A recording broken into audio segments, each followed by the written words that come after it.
અહો સત્પુરુષના વચનામૃત, મુદ્રા અને સત્સમાગમ સુસુપ્ત ચેતનને જાગૃત કરનાર, પડતી વૃત્તિને સ્થિર રાખનાર, દર્શન માત્રથી પણ નિર્દોષ, અપૂર્વ સ્વભાવને પ્રેરક, સ્વરૂપ પ્રતીતિ અપ્રમશ સંયમ અને પૂર્ણ વિતરાગ નિર્વિકલ્પ સ્વભાવના કારણભૂત, છેલ્લે અયોગી સ્વભાવ પ્રગટ કરી અનંત અવ્યાભાસ સ્વરૂપમાં સ્થિતિ કરાવનાર ત્રિકાળ જયવંત વર્તો જયવંત વર્તો.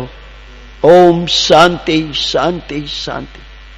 અનંત અનંત ભાવ ભેદથી ભરેલી ભલી અનંત અનંત નય નિક્ષેપે વ્યાખ્યાની છે. સકળ જગત હિત કારિણી હારિણી મોહ તારીની ભવાબ્ધિ મોક્ષ ચારીની પ્રમાણી છે. ઉપમા આપ્યાની જેને તમારા ખવી તે વ્યર્થ આપવાથી નિજમતી મપાઈ મેં માની છે. અહો રાજચંદ્ર બાળ ખ્યાલ નથી પામતા નિશ્વર તેની વાણી જાણી તેને જાણી છે. ગુરુ રાજ તેની વાણી જાણી તેને માણી છે. મહાદેવ્યા કુક્ષિરત્નમ શબ્દચિત વરાત્મજમ શ્રીરાજચંદ્ર મહમ વૌંદે તત્વલોચનદાયકમ પ્રભુ તત્વલોચનદાયકમ તત્વલોચનદાયકમ. આજે સવારે આપણે પર્યુષણના પ્રારંભે પરમ કૃપાળુ દેવ એનો જોગ કેવો આપણને થયો છે, કેવીની દશા છે, એ જુદા જુદા વચનામૃતો દ્વારા થોડા દર્શન કર્યા. પરમ કૃપાળુ દેવ શ્રી કૃપાનાથ રાજ પ્રભુની આ હજારો વર્ષની મહેનત છે ભાઈ. આપણને મળી ગયા છે સહેજે સહેજે, પણ એમનું હજારો વર્ષની મહેનત છે ભાઈ. 900 ભવના પરમ પુરુષાર્થનું આ ફળ છે આપણને આ વચનામૃતજી મળ્યું છે. પરમ પુરુષ પરમાત્માના સત્સંગની મહાવીર પ્રભુના સાથે રહીને આવ્યા છે. કૃપાદેવ 609 કહે છે કે અમને જ્યારે એમનો સત્સંગ મળ્યો ત્યારે અમે પરમ હિતકારી જાણ્યો અને પરમ સ્નેહથી ઉપાસ્યો. તો શું બન્યું? અમારા આત્મામાં આત્મગુણ આવિર્ભાવ પામીને સહજ સમાધિ પર્યંત પ્રાપ્ત થયા. એવા સત્સંગને એટલે એવા મહાવીર પ્રભુને અત્યંત અત્યંત ભક્તિએ નમસ્કાર કરું છું. એટલે પરમ પુરુષ પરમાત્માના સત્સંગની આ અનમોલ ભેટ છે આપણને. પ્રભુના બોધની પ્રસાદી છે, જ્ઞાનીના જ્ઞાનનો અદ્ભુત નિધિ છે ભાઈ. સદગુરુની કૃપાનું દિવ્ય અમૃત છે. મહાવીર પ્રભુએ કૃપાદેવ પ્રત્યે કૃપા વરસાવી અને કૃપાદેવે આ વવાણિયાની ધરતી ઉપર આવીને આ જુઠાભાઈ, સૌભાગભાઈ, અંબાલાલભાઈ, પ્રભુશ્રી એની દ્વારા આપણા બધા ઉપર કૃપા વરસાવી છે. એ કોઈ રીતે આ જન્મના ફેરામાંથી તમે મુક્ત થઈ જાઓ, બસ દુઃખમાંથી મુક્ત થઈ જાઓ. જન્મ જરા ને મૃત્યુ મુખ્ય દુઃખના હેતુ, કારણ તેના બે કયા રાગ દ્વેષ અણન હેતુ. એમાંથી મુક્ત થવા માટેના અઢળક ઉપાયો બતાવે છે, એ આપણે દર્શન કરશું. સદગુરુની કૃપાનું દિવ્ય અમૃત છે અને ગુણરૂપી ઉદ્યાનની વિકસેલી સૌરભ છે. આત્મામાં વહેતી જ્ઞાનીની સનાતન કરુણા અવસ્થા આપણે જોયું. 430 ને 469 સનાતન કરુણા અવસ્થાનું આ દર્શન દાન છે. તો આપણે સૌ તે સુખધામનું સ્વરૂપ દર્શન તોરાથી ને તત્પરતાથી કરીએ અને એમના વચનોનો આશય સમજવા પ્રયત્ન કરીએ. આપણે ભાઈ ધર્મ કરવાની ઉતાવળ કરવાની નથી, ધર્મ પહેલા સમજવાનો છે. અત્યારે સૌને એમ થાય કે ચાલો પર્યુષણ આવ્યા, આપણે ધર્મ કરીએ. પણ પેલા ધર્મ આ પુરુષ દ્વારા એને શું કહેવું છે, આટલા બધા અનુભવ પછી કંઈક એમને વાત કરવી છે. પણ અટકીએ તો સાંભળીએ ને ભાઈ. કૃપાદ 143માં કહ્યું, આટલા કાળ સુધી જે કર્યું તે બધું કરતા હવે અટકો. અટકીએ નહીં તો કેવી રીતે સાંભળીએ? એટલે કૃપાદે આપણને જે કહે છે એ આપણે સમજવા પ્રયત્ન કરીએ. ધર્મ અર્થે જે પ્રવૃત્તિ મત વા સંપ્રદાયોમાં થતી જોવામાં આવે છે. કેટલી પ્રવૃત્તિ, બધાને એમ થાય કે ઓ ધર્મ ધર્મ ધર્મ પ્રવૃત્તિ થતી જોવામાં આવે છે. તેમાં મોટે ભાગે શાસ્ત્ર અભ્યાસનો કે ક્રિયાવિધિનો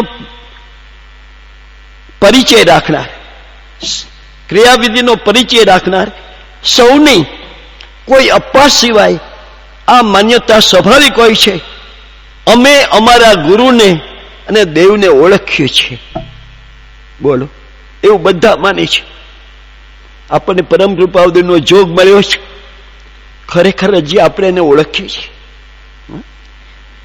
અમે અમારા ગુરુને અને દેવને ઓળખીએ છીએ. ધર્મ સમજીએ છીએ, બધા એમ માની લીધું છે. ધર્મ સમજીએ છીએ અને તેમાંના કોઈ પોતાથી ઓછી બુદ્ધિ અને શક્તિવાળા એ પોતાની સમજણ પ્રમાણે સમજાવે છે બધાને અને ક્રિયાવિધિ કરાવે છે, તેમાં જોડે છે, જેથી તેઓને પણ પરિણામે તેવી જ માન્યતા, શું દેવ ગુરુને ધર્મને ઓળખ્યાની અને સમજવાની માન્યતા દ્રઢ થઈ જાય છે. દરેકને એમ થાય છે કે અમે તો દેવ ગુરુ ધર્મને ઓળખીએ છીએ. પણ કૃપાવદે કે છે ઉભા રહ્યો, હવે જ પહેલા તમે ઓળખો. કે તો એને માટે કૃપાવદે અનેક વચનામૃતો આપણને વાત કરવાના છે આ પર્યુષણ પર્વના દિવસ દરમિયાન. એને ખૂબ પ્રેમથી ને અંતરથી આપણે સમજવા પ્રયત્ન કરીએ. તેવી માન્યતા સમજાની, ઓળખ્યાની આપણને ન થાય. શું આપણને ન થાય તેની ખૂબ જ સાવચેતી રાખવાની છે. શ્રી પરમ કૃપાદે ઉપદેશ, એટલે આપણે પરમ કૃપાદે ઉપદેશ શ્રીમદ રાજચંદ્ર ગ્રંથ જે આપણી પાસે છે અત્યારે, એ ગ્રંથથી એ સત્શ્રુત દ્વારા એ ત્રણેય તત્વ સદદેવ, સદગુરુ અને સદધર્મ એને પેલા ઓળખવાના છે ભાઈ. ધર્મ કરતા પહેલા સદદેવ કોને કહેવાય, સદગુરુ કોને કહેવાય ને સદધર્મ કોને કહેવાય એ સમજાવવું છે. તો એને યથાર્થ સ્વરૂપે સમજવા ને વિચારવા આપણે અભ્યાસ કરવો છે. રૂડા મન મેળાપી જિજ્ઞાસુ રુચિવાન જીવોના સમાગમમાં અહીંયા છે અને જે આ સાંભળી રહ્યા છે એવા રૂડા જીવોના સમાગમમાં એ સંસ્કૃતમાં પ્રકાશિત વચનામૃતનું પરિચયન આપણે રાખવું છે. તેવા હેતુપૂર્વક સ્વાધ્યાય ભક્તિની મુખ્યતા હોય અને મત દ્રષ્ટિ અનુસાર કોઈ રૂઢિ વ્યવહાર જોવામાં ન આવે. અહીં જોવામાં નહીં આવે ભાઈ. મત દ્રષ્ટિએ રૂઢિ વ્યવહાર જોવામાં નહીં આવે અને રાખવામાં પણ નથી આવ્યો, એ સ્વાભાવિક છે.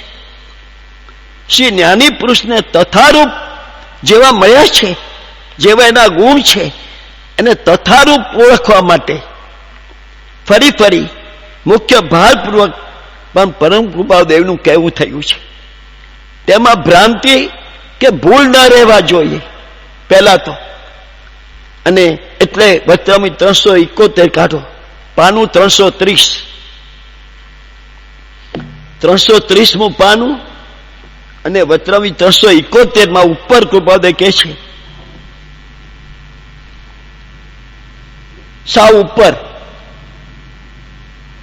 પાનું 330, અનંત કાળે ભાઈ, અનંત કાળે જે પ્રાપ્ત થયું નથી શું નથી પ્રાપ્ત થયું? કૃપાદે કે છે 152 બીજા સાધન બહુ કર્યા, કરી કલ્પના આપ, પણ પ્રાપ્તિ ન થઈ. એટલે અનંતકાળે જે પ્રાપ્ત થયું નથી તે પ્રાપ્તપણાને વિશે અમુક કાળ વ્યતીત થાય ને, કૃપાદે કે છે હજી થોડો કાળ, 1-2 જન્મ પણ વ્યતીત થાય ને તો હાનિ નથી, તો હાનિ નથી. પણ શેમાં હાનિ છે ભાઈ? શેમાં હાનિ છે જુઓ. પણ માત્ર અનંતકાળે જે પ્રાપ્ત થયું નથી ને તેની વિશે ભ્રાંતિ થાય ભાઈ. છે નહીં ને માની લઈએ આપણે, ભ્રાંતિ કહેવાય. તો ભ્રાંતિ થાય, ભૂલ થાય. કૃપાદે પહેલા જ પત્રમાં પ્રભુશ્રીને 172 કહ્યું, અનંતકાળથી પોતાને પોતા વિશેની જ ભ્રાંતિ રહી ગઈ છે. એમ અહીંયા કહ્યું ભૂલ થાય તે આની છે.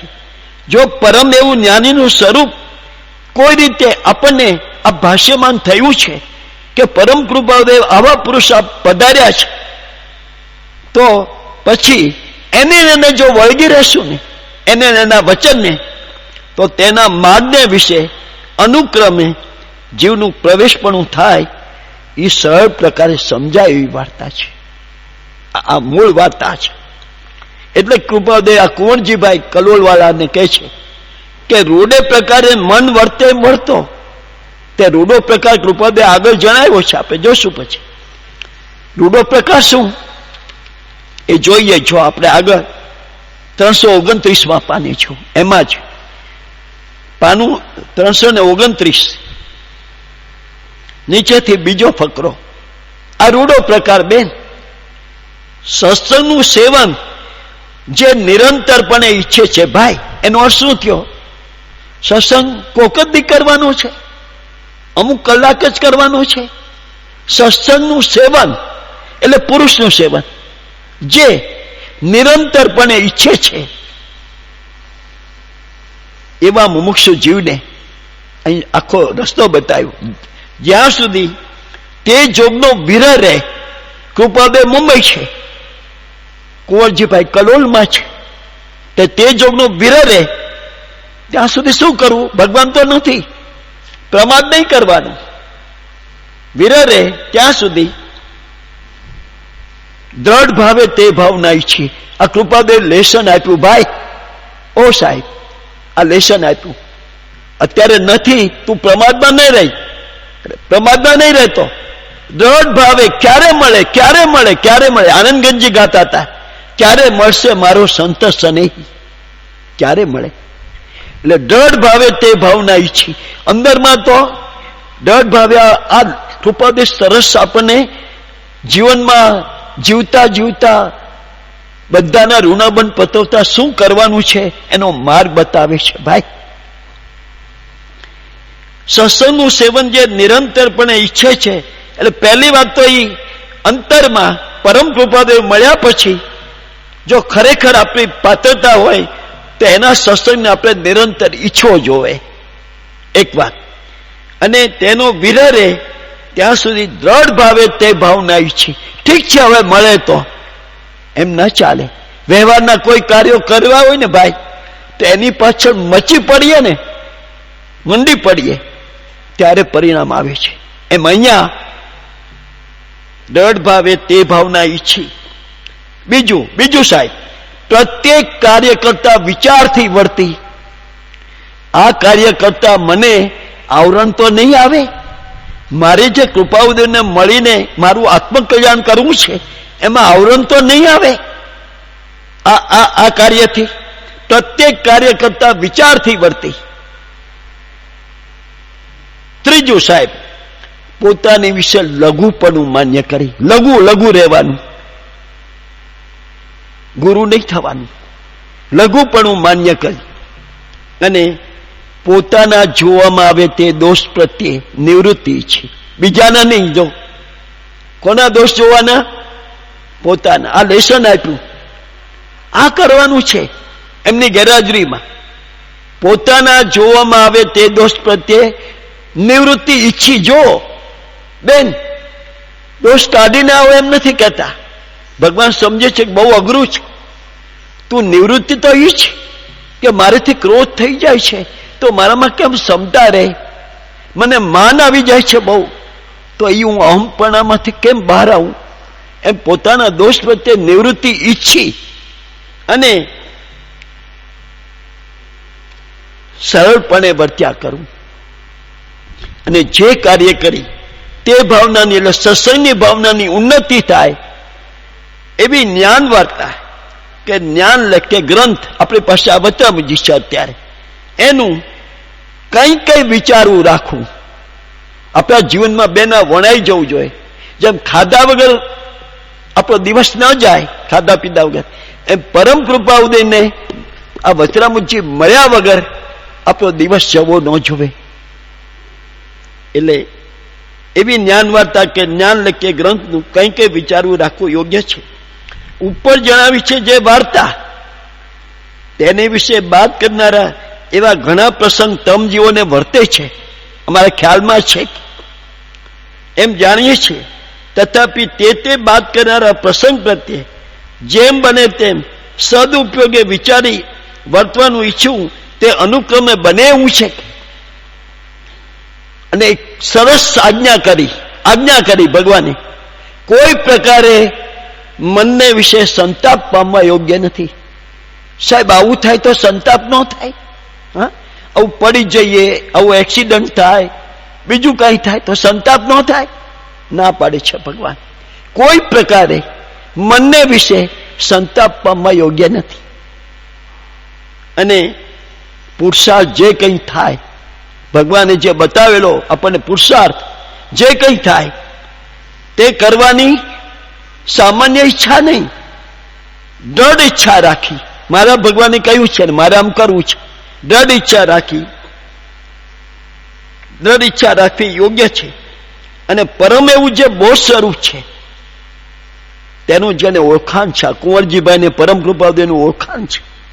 આપણને કોઈ રીતે આટલા વખતથી સત્સંગ કરીએ છીએ તો તેનું જેને ઓળખાણ છે એવા આત્માએ, પુરુષે તે નિરંતર તેમ વર્ત્યાના પુરુષાર્થને વિશે મૂંઝાવું યોગ્ય નથી. ભાઈ તમે મૂંઝાશો નહીં કોઈ પ્રકારે, પણ અમે તમારે માથે છીએ એમ કહે છે ભાઈ. પણ સાહેબ આવું ચારે બાજુ કોરોના ફાટી નીકળ્યું છે, અમને એની ચિંતા થાય છે, ચારે બાજુ ચિંતા નહીં કરો. શું જો કેવું કહે છે, જો હું તમારી સાથે છું. 772 પાને આપણને કેટલા હળવા કરી દે છે. પાનું 772, 18મી કલમ. તમારે કોઈ પ્રકારે ડરવા જેવું નથી. એ તો જગતમાં એના કર્મ સ્થિતિ પ્રમાણે ચાલવાનું જ છે ભાઈ.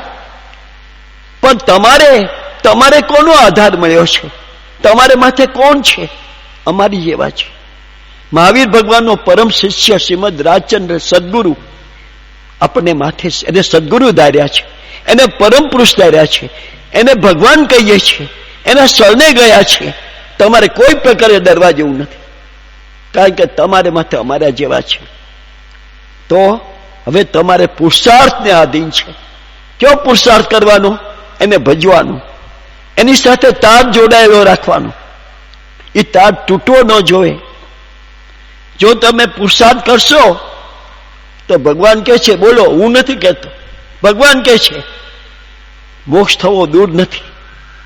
સાહેબ આ મોરબીના સત્સંગમાં વાત ચાલે છે, બોલો સાહેબ, મોરબીના સત્સંગની વાત છે. પુરુષાર્થ કરશો, ભગવાનને દૂર નથી રાખો ભાઈ, તો આપણે દૂર શું કામ રાખીએ? જે ભગવાનને કરવું હશે કરશે, એને અર્પાઈ જવાનું, એના શરણમાં રહેવાનું, એના આશ્રયમાં રહેવાનું, બધું એને સોંપી દો. મારી નાક તમારે હાથે, હરી સંભાળજો રે, મુજને પોતાનો જાણીને પ્રભુ પદ પાળજો રે. તો મોક્ષ થવો દૂર નથી. મોક્ષ પ્રાપ્ત કર્યો કેટલું બળ આપે છે? તે બધા મહાત્મા પ્રથમ આપણી જેવા મનુષ્ય હતા. કૃપાદેવ આપણી હારે રહે છે. એમ નથી કહેતા ભાઈ તમારી જેવા મનુષ્ય હતા, એમ નહીં, આપણી જેવા મનુષ્ય હતા એમ કે છે. બોલો, જેને મોક્ષ પ્રાપ્ત કર્યો ને, સિદ્ધાલયમાં ગયા ને, પછી આપણે વાંચશું ભાઈ, શત્રુંજય ગિરિરાજ ઉપર અનેક તીર્થંકરો ને મોટા મુનિઓ કરોડો આત્માઓ મોક્ષે ગયા. બોલો. તો મને વિચાર આવ્યો કે બેન કે આપણે રહી ગયા, કરોડો ગયા, આપણો નંબર ન લાગ્યો. આપણે શું ઊંડી વટાવા રોકાયા હતા? બોલો હે બેન, શું ઊંડી વટાવા રોકાયા હતા? આપણો નંબર ન લાગ્યો કરોડોમાં. કરોડો તમે વાંચશો તમે છક થઈ જશો. આ ભાઈએ પરબદી વાંચ્યું, છક થઈ ગયા. શું વાત છે? એટલે કહ્યું કે મોક્ષ પ્રાપ્ત કર્યો તે બધા મહાત્મા પ્રથમ આમ કરીને બળ આપે. આપણી જેવા મનુષ્ય હતા અને છતાંય કામ કરી ગયા અને કેવળ જ્ઞાન પામ્યા પછી પણ સિદ્ધ થયા પેલા દેહ તો તેનો તે જ રહે છે. તો પછી હવે તે દેહમાંથી તે મહાત્માએ શું કાઢી નાખ્યું ભાઈ? પોતાપણું કાઢી નાખ્યું, સત્સંગ કાઢી નાખ્યો, ગુરુપણું કાઢી નાખ્યું, લઘુ થયા. શું કાઢી નાખ્યું? તે સમજીને કાઢી નાખવાનું કરવાનું છે. તેમાં ડર શાનો? કૃપા દેખે છે. વાદ વિવાદ શાનો? મતભેદ શાનો? માત્ર શાંતપણે જ્યાં છો ત્યાં બેઠો મને ભજ્યા કર. બસ મારું સ્મરણ કર્યા કર, મારી સાથેનો તાર જોડાયેલો રાખ. બધી જવાબદારી મારી ઉપર છે તને પાર ઉતારવાની. આટલું બધું કહે છે. આપણે તો આ એક ફકરો વાંચ્યો આના અનુસંધાનમાં. આવું તો બહુ જ કહ્યું છે કૃપા. એટલે કૃપાદે કહ્યું અહીંયા પાના નંબર 329 તો પરમ એવું જે બોધ સ્વરૂપ છે તેનું જેને ઓળખાણ છે, ભલે જેટલા પ્રમાણમાં આપણને પૂરેપૂરું નથી ઓળખાણ નથી, પણ જેટલું ઓળખાણ છે તો એવા પુરુષે તો નિરંતર તેમ વર્ત્યાના પુરુષાર્થ વિશે મૂંઝાવવું યોગ્ય નથી. મૂંઝાશો નહીં બસ. અને અહીંયા 330 પાને કહ્યું રૂડે પ્રકારે મન વર્તે એમ વર્તો. બીજો ફકરો પાનું 330 પાછળ ભાઈ. રૂડે પ્રકારે મન વર્તે, આપણા મનને પ્રસન્નતા રહે, આનંદ રહે. હા, તો રૂડે પ્રકારે મન વર્તે એમ વર્તો. એટલે આપણે રૂડો પ્રકાર જોયો આગળ 5 લીટી વાંચીને. હવે કે છે વિયોગ છે અમારો. ભગવાન કબૂલ કરે છે. માથે હતા ને કૃપાદેવ તો જુઠાભાઈને તારી દીધા, અંબાલાલભાઈને તારી દીધા, સૌભાગભાઈને તારી દીધા, પ્રભુશ્રીને તારી દીધા, ભાઈશ્રીને ઘણાને તારી દીધા. એટલે કે છે કે રૂડે પ્રકારે મન વર્તે વર્તો. વિયોગ છે અમારો તો કલ્યાણનો વિયોગ છે એ વાર્તા સત્ય છે. હવે આ આપણને લેસન આપ્યું ભાઈ. તથાપિ જો જ્ઞાનીના વિયોગમાં પણ તેને જ વિશે ચિત્ત વર્તે છે. આ કાર્ય કરવાનું છે. આમાં શું બોલજો બેન? ચિત્ત નથી વર્તતું જ્યાં જ્યાં આપણને રસ હોય ત્યાં. તો આવો ભગવાન આપણને ભવ સમુદ્રમાંથી તારી લેવા માંગે છે તો દરેક કાર્ય કરતા કરતા ચિત્ત એમાં વર્તાવીએ તો શું વાંધો છે? આપણા કલ્યાણની જવાબદારી ઉઠાવે છે. 76 કહે છે મોક્ષ ન મળે તો મારી પાસેથી લઈ શકે. પણ ચિત્ત વર્તાવાનું લેસન આપ્યું. તું પ્રમાદ નહીં કર. ભલે અમે દૂર છીએ પણ તારું ચિત્ત અમારામાં રાખીને તું જીવનના કર્તવ્યો બજાવતો જા. બસ ચિત્ત વર્તે છે તો કલ્યાણ છે. ધીરજનો ત્યાગ કરવાને યોગ્ય નથી. હંમેશા આપણે વિચારીએ છીએ આના માટેનો બેસ્ટ દાખલો એક્ઝામ્પલ સબરીબાના ગુરુએ કહ્યું સબરી તે અમારી બહુ સેવા કરી છે, ગુરુ પત્નીની ને મારી, પણ હવે અમારે તો જવાનો સમય થયો છે. તને શું આપીએ? પણ આશીર્વાદ આપીએ છે કે સાક્ષાત રામ તારી પર્ણકુટી આવીને તને તારી દે શકે. બસ આટલું કહીને ગયા. કોઈ દિવસ નહીં, કોઈ તારીખ નહીં. પણ અહીંયા જે કહ્યું ને સબરીમાએ 16 વર્ષના સબરી હતી નાની. આ દીકરીઓ બેઠી છે 16 વર્ષની સબરી. અને એને બસ તે દિવસથી નક્કી કર્યું પાણી છાંટે, આંગણું સાફ કરે, ફળ ફૂલ વીણ્યાવે, બધું ફૂલ પાથરે, મારા રામ આવશે, મારા રામ આવશે. 5 વર્ષ થયા ભાઈ, 21 વર્ષની સબરી થઈ. તો બાજુના સાધુ સંતો કેલી પગલી, એમ તો કઈ રામ આવતા હશે. તમે એવું નહીં બોલશો. મારા ગુરુએ કહ્યું એમાં મીન મેખનો ફેર ન હોય. આપણા રાજપ્રભુએ આપણને કહ્યું છે તમારે કોઈ પ્રકારે ડરવા જેવું નથી. મોક્ષ ન મળે તો મારી પાસેથી લેજે. અમારો સંગ થયા પછી નિર્ભય રહેજો, સ્મૃતિમાં રાખજો, કોઈને નિરાશ નહીં કરવું. આવા અનેક વચનો આમાં છે. તો એ બસ ખાલી કહેવા પૂરતા કીધા છે, ખરેખર કયા છે. આપણે એ વચનને પકડી એની સાથેનો તાર જોડાયેલો રાખીએ ને બધા જે કાર્યો હોય પતાવીએ. પણ મૂળ તાર આપણો અહીંથી જતા પહેલા એવો અનુસંધાન એની સાથે રહેવું જોવે કે આપણને સત્વર એનો યોગ મળે. શું એટલે સબરી સાહેબ, તમે વિચાર તો કરો. બધા ઓલા સાધુને કીધું એવું બોલશો નહીં. 60 વર્ષની સબરી થઈ, રોજ પાણી છાંટે, રોજ ફળ વીણી આવે, ધોળા વાળ આવી ગયા, છતાંય એનો વિશ્વાસ ડગ્યો નહીં સાહેબ.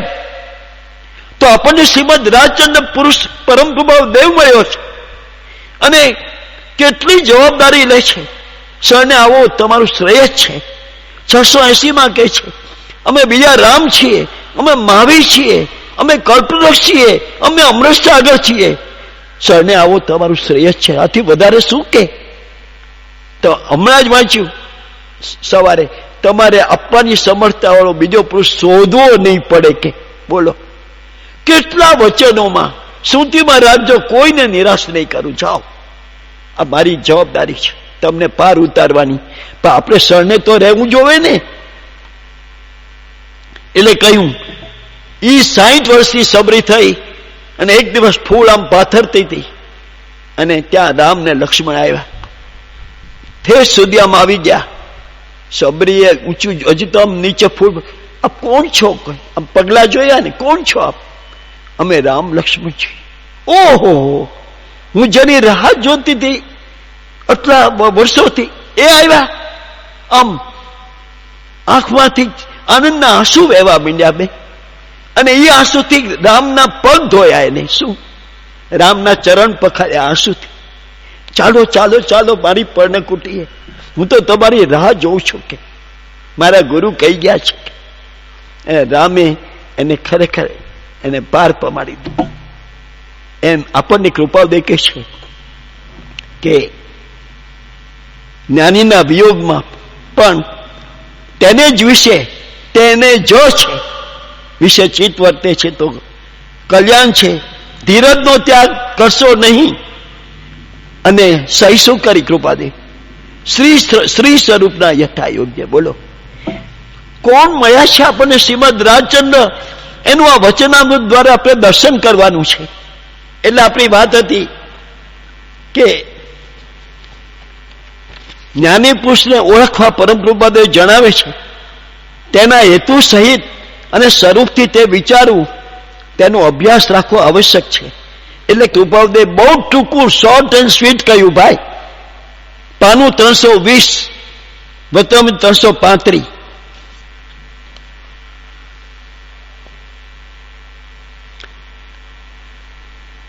આ પુરુષ આપણને કેટલી અજ્ઞાધારણ આપે છે, કેટલા સબળ બનાવે છે ભાઈ, કેટલા સુંદર સુગમ રસ્તા બતાવે છે. તમારા જેવા કોઈ 80-85 વર્ષના હોય, કદાચ 90 વર્ષના, એ કરી શકે એવો ઉપાય બતાવે છે. સુતા સુતા, બેઠા બેઠા, પથારીમાં ભાઈ તમારે એટલા મહિના રહેવું પડે તો બેઠા બેઠા કરી શકાય એવો માર્ગ છે. શું? પાનું 320 અને 10 લીટી છોડીને ભાઈ જે વાસ્તવ્ય ખરેખર જ્ઞાનીને ઓળખે છે, બસ મારે કૃપાદેવ મળ્યા છે, મારે એને ઓળખવા છે. સદદેવ, સદગુરુ ને સદધર્મ એવા પુરુષને ઓળખવા છે. તે ઓળખે છે તે આત્મા, આ ચોખ્ખું કૃપાદેવને કહેવું છે, તે ધ્યાનાદિકને ઈચ્છે નહીં એવો અંતરંગ અભિપ્રાય વર્તે છે. બોલો, કૃપાદેવનો અંતરંગ અભિપ્રાય પેલું તો જાણવા જ ન મળે આપણને. કોઈને કહે ને સૌભાગ્ય કે પ્રભુશ્રીને કાનમાં જ કે ભાઈ એ કૃપાદેવ અહીંયા જણાવ્યો લખીને અમારો અંતરંગ અભિપ્રાય વર્તે છે. ને પછી શું કીધું? આ કરવાનું છે દોષ. જીવન જીવતા જીવતા બેન ખરેખર માનવ જન્મ સાર્થક કરવો હોય, કલ્યાણ કરીને જવું હોય, અનંત ભાવ નિષ્ફળ ગયા પણ આ ભાવ સાર્થક કરવો હોય ને તો ગમે મહિલાને સમજાવીને પણ આ કરી લેવા જેવું છે. આ પુરુષાર્થ શું કીધું? માત્ર જ્ઞાનીને ઈચ્છે છે. પણ પેલો શબ્દ લખ્યો માત્ર. જ્ઞાનીને ઈચ્છે છે, કલ્યાણ કરવું છે ને તો જેને પામેલો હોય પમાડે, તરેલો હોય તારે. તો એવો શ્રીમદ રાજચંદ્ર તરેલો મળ્યો છે, પામેલો મળ્યો છે. અને એ આપણને કહે છે માત્ર જ્ઞાનીને ઈચ્છે છે, એટલે અમને ઈચ્છે છે, પછી ઓળખે છે. શનિ દ્વારા? આ વચરામૃત દ્વારા. આપણે સવારે 5 વચરામૃત તો જોયા, 5-7. એમાં એમની ઓળખાણ એમને આપી કે અમે કોણ છીએ, અમારી શું દશા છે. તે વચરામૃત દ્વારા ઓળખે છે કે શ્રીમદ રાજચંદ્ર જે વવાણિયામાં પધાર્યા છે એ કોણ પુરુષ છે, એની કઈ દશા છે, તો ઓળખે છે. અને પછી શું કરવાનું? ભજે છે. બસ ઈચ્છે છે, ઓળખે. આપણને વ્યવહારમાં જેમાં લાભ સમજાયો, ભાઈ એક વાર તમને કહ્યું કે આમ કરો તો તમને મોટો લાભ મળશે, પછી કઈ જોશીને પૂછવાય જતા નથી, મંડી પડીએ છીએ. એમ આપણને ભગવાન કહે છે કે તું જો અમને ઈચ્છ, અમને ઓળખ, અમને ભજ, તો શું પરિણામ? વાંચો શું પરિણામ? તેજ તેવો થાય છે. બીજો રાજચંદ્ર બને. શું વાત છે! આમ આપણે નાચી ઉઠીએ એવી વાત છે. શું વાત છે સાહેબ! તમને ઈચ્છીએ, તમને ઓળખીએ અને તમને ભજીએ તો અમે તમારી જેવા થઈએ. તને શંકા લાગે છે? અમે માવીને ઈચ્છ્યા, અમે માવીને ઓળખ્યા અને માવીને ભજ્યા, અમે બીજા મહાવીર અને બીજા રામ બન્યા. કે સીધી વાત જુઓ ને, અમારી આગે ક્યાં જવાનું છે? જ્ઞાની માત્ર જ્ઞાનીને ઈચ્છે છે, ઓળખે છે ને ભજે છે. તેજ વાતું કરનાર નહીં, હા, તેજ તેવો થાય છે. અને તે ભગવાન કહે છે, આપણે તો એકદમ કોઈને કહી દઈએ વાહ તમે તો બાકી ઉત્તમ મુમુક્ષો. ભગવાન કહે છે તે નહીં, આ જે કરે તે ઉત્તમ મુમુક્ષુ જાણવો યોગ્ય છે. કેવી સુંદર એક વાત છે. એટલે પરમ કૃપા ઉદય ઘણી ગંભીર વાત જીવનું કલ્યાણ થવા અર્થે અત્રે આ જણાવી. શામાં આપણે જોયું 371માં, આ 335માં ઘણી ગંભીર વાત આપણા કલ્યાણ અર્થે જણાવી છે. તેને યથાર્થ સમજવા આપણે આપણી યોગ્યતા જોઈએ. ભાઈ સ્વાધ્યાય ભક્તિનો જે ક્રમ આપણે અહીંયા કરીએ છીએ તે એવા ઉદ્દેશથી છે કે કોઈ રીતે કૃપાદેવનો આશ્રય ભાવની દ્રઢતા થાય. આપણને એના વચનો દ્વારા એ પુરુષને બરાબર ઓળખીએ અને એનો આશ્રય કરીએ. બસ આશ્રયનું અદભુત પરિણામ 692માં કહ્યું કે જો તું બરાબર આશ્રય કરીશ ને તો તે જ ભવે, આ જ ભવે અથવા ભાવિમાં થોડા કાળે સ્વસ્વરૂપમાં સ્થિતિ કરે. શું વાત છે! એક વચરામૃતો તો આમ આફરીન થઈ જાય એવા છે. એટલે કહ્યું જેથી મુખ્ય સ્વાધ્યાય પરમ કૃપાદેવ ઉપદિષ્ટ વચરામૃતનું પરિચર્યન આપણે આ રાખવાનું છે આ દિવસોમાં. અને કૃપાદેવ કહ્યું એક વાક્ય છે, મોઢે કહું છું, આમાં લખેલું સત્પુરુષના અંતઃકરણે આચર્યો કેવા કયો તે ધર્મ. 21મા વચનમાં કહ્યું સત્પુરુષના અંતઃકરણે આચર્યો કેવા કયો તે ધર્મ. આ સૂત્ર અનુસાર આપણે એક જ પરમ પુરુષને એટલે પરમ કૃપાદેવને તેના સદબોધના આશ્રય, આ વચરામૃતના આશ્રય પરમ આદર સહિત ખૂબ આદર. કૃપાદેવ કહે છે ભાઈ બહુ માનથી, જો 5 પુષ્પમાળામાં કહ્યું ભાઈ જે પુરુષ આપણને મળ્યા છે ભાઈ, એની પ્રત્યે આપણો આદર કેવો જોઈએ? એક મહેમાન આપણે ત્યાં આવવાના હોય ભાઈ, એક વેવાય વેલા આવવાના હોય, કોઈ મોટા માણસ આવવાના હોય, તો કેટલી તૈયારી કરીએ છીએ.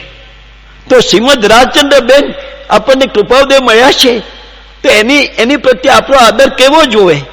અમારા મહેમાન આવવાના છે, અમારા વેવાય આજે આવવાના છે. કેટલું બહુમાન વ્યવહારમાં આપણે કરીએ છીએ.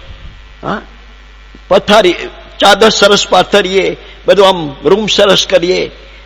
તો અહીંયા આપણને કૃપાઉદય મળ્યા છે, આપણને ભવ સમુદ્રમાંથી તારી લેવા પધાર્યા છે. એની પ્રત્યે આપણને સામાન્ય નહીં, બહુ માન. દરેક કાર્ય કરતા કરતા એ પુરુષને યાદ કરીએ, એની પ્રત્યે બહુમાન કહેવાય, બહુમાન. પછી સાહેબ નમ્ર ભાવ, લઘુતા, નમ્ર ભાવ. ભાઈ 7મું પાનું અને 105મું વાક્ય. નમ્ર ભાવ, વિશુદ્ધ અંતઃકરણ. આ પહેલી વાત છે. આપણું અંતઃકરણ જો મેલું હોય તો કઈ રીતે કામ થશે? ભગવાન જેવા ભગવાનને હૃદય મંદિરમાં પધરાવા છે તો હૃદય ચોખ્ખું રાખવું પડશે આપણે. અહીંયા લખ્યું છે વાક્ય, તમે અહીંયા રાજભુવનમાં, સર્વોત્કૃષ્ટ શુદ્ધિ ત્યાં સર્વોત્કૃષ્ટ સિદ્ધિ. આ પરમ વાક્યનો આત્માપણે તમે અનુભવ કરો. એટલે કહ્યું વિશુદ્ધ અંતઃકરણથી પરમાત્માના ગુણ સંબંધી. લોકોના તો બહુ વખાણ કર્યા ભાઈ, કાંઈ દી વયો નહીં, પરિભ્રમણ ઉભું રહ્યું ભાઈ. મેં તમારા વખાણ કર્યા, તમે મારા કર્યા. 84ના ફેરા ટળ્યા નહીં બેન. આ ધંધો કર્યો, જ્યાં જન્મ લીધો માનવ જન્મ, જગતને રૂડું દેખાડવા અનંત વાર પ્રયત્ન કર્યો. કૃપાદય કહે છે, કોને? ભગવાનને રૂડું દેખાડવા? ના ના ના ના, જગતને રૂડું દેખાડવા. ને આ બધાએ પોતાના જીવનની દિશા બદલી નાખી ભાઈ. એ હતા જગતમાં, પણ આ પુરુષ મળ્યા તે હવે એને ઈ કેમ કરવું છે? બસ જગતને રૂડું દેખાડવા અનંતવાર પ્રયત્ન કર્યું, રૂડું થયું નથી. ત્યારે હવે અહીંયા પરમાત્માના ગુણ સંબંધી ચિંતવન. જો બહુમાન, નમ્ર ભાવ ને વિશુદ્ધ અંતઃકરણથી પરમાત્માના, મારા ભગવાનના દયા કેવી, મારા ભગવાનની શાંતિ કેવી, મારા ભગવાનની ક્ષમતા કેવી, મારા ભગવાનનો વૈરાગ્ય કેવો, મારા ભગવાનની નિષ્કામતા કેવી, અનંત ગુણો છે ભાઈ. તો એના ગુણ સંબંધી ચિંતવન. બધા માટે ટાઈમ છે ને આને માટે ટાઈમ નથી. ભગવાનના ગુણ ગાવાનો ટાઈમ નથી. સેમ બધો ટાઈમ. આ લોકડાઉન થયું, બધા ઘરમાં ભાઈ. અમે તો ઘરે 24 કલાક ઘરમાં રહેવાનું આવું તે. પણ એના ભાઈ જેને ઉપયોગ કર્યો કે અમને તો ભગવાન સાથે સંબંધ જોડવાનો સરસ તક મળી છે ભાઈ, એના ગુણ સંબંધી ચિંતવન, એમના ગુણ સંબંધી શ્રવણ. ભાઈ તમે મને રાજપ્રભુની 2 વાત કરો ને ભાઈ, શ્રવણ, પછી એનું મનન, એનું કીર્તન કરો ભેગા થઈને, એની પૂજા કરો બેન, એની અર્ચા કરો. એ જ્ઞાની પુરુષોએ સાહેબ, કૃપાદેવ કહે છે જ્ઞાની પુરુષે વખાણ્યા છે. માટે કૃપાદેવ આપણને આજ્ઞા કરે છે, આજનો દિવસ આ રીતે શોભાવજો. એને બદલે શું કરીએ? પરકથા, પરના ગુણોની વાત, પરની ટીકા. આજનો દિવસ કઈ રીતે આપણે પસાર કરીએ છીએ? એટલે કહ્યું આજનો દિવસ શોભાવજો, કે આજનો દિવસ શોભાવજો. એટલે એમના સદબોધના આશ્રય પરમ પુરુષને પરમ આદર્શય સમજવા, સાંભળવા ઘટે છે. જેમ રાખવામાં ખરી ધીરજ પણ જોઈએ છે. ધીરજ તો પહેલા જોશે ભાઈ. એવું કહ્યું ભાઈ શ્રી પોપટભાઈ કહેતા હતા કે આપણને કૃપાઉદય મળ્યા છે, આવા વચરામૃત મળ્યા છે, કામ થવાનું છે, પણ ધીરજ એવી જોશે. ડાભની અણીએ, ડાભ એટલે ઘાસ, એની અણીએ આખો સમુદ્ર ઉલેચવો હોય તો કેવી ધીરજ જોઈએ? એવી ધીરજ. મને સાચા પુરુષ મળ્યા છે, બસ મારે એને ભજવા છે, એનું સ્મરણ કરવું છે, એનું ચિંતન કરવું છે, એના વચનો વિચારવા છે, એની સાથે સંબંધ જોડાયેલો રાખવો છે. ખરી ધીરજ ધરશું ને તો પાર ઉતારવાની જવાબદારી એ પુરુષની ગેરંટી છે કે મોક્ષ અમે તો મારી પાસેથી લે છે. એટલે તો એને રાખવામાં ખરી ધીરજ જોઈએ છે. 207 વચનામૃત ભાઈ, પાનું 266.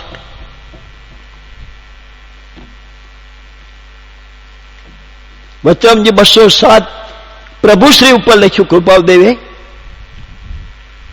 પાનું 266 ઉપરથી પહેલો, બીજો, ત્રીજો, લગભગ ચોથો ફકરો.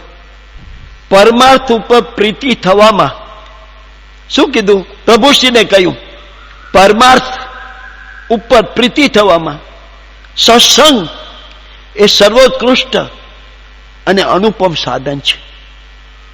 પણ આ કાળમાં તેવો જોગ બનવો બહુ વિકટ છે. આવા પુરુષ સાક્ષાત મળે અને આપણું કામ થાય, સાચા સદગુરુનો યોગ મળવો બહુ વિકટ છે. માટે જીવે, હવે કહે છે માટે જીવે એ વિકટતામાં રહીને પણ પાર પાડવામાં વિકટ પુરુષાર્થ કરવો યોગ્ય છે. કયો? શું કહે કૃપાલદેવ? વિકટ પુરુષાર્થ કરવો યોગ્ય છે.